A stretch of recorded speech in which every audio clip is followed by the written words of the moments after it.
Mag-ipon, maghanda para sa araw na darating. Di mo alam, baka bigla kang manghiram. Bawat piso, bawat sentimo, di mo aakalain ang kinabukasan mo mas maliwanag, kaya mag-ipon ka rin.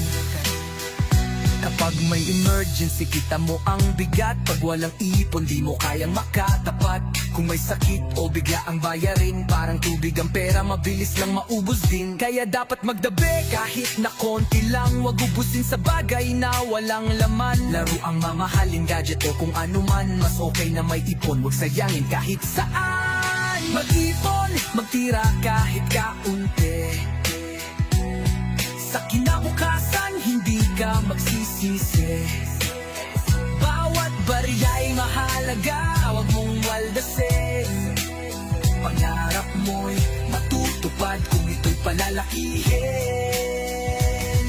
Mag-ipon, maghanda para sa araw na darating. Di mo alam, baka bigla kang manghiram. Bawat piso, bawat sentimo, di mo aakalain ang kinabukasan mo mas maliwanag, kaya mag-ipon ka rin. Bawat pangarap may presyo, di ba? Gusto mo ng bahay, kotse o diploma? Simulan mo ngayon habang maaga pa. Maliit na ipon, paglaki madarama.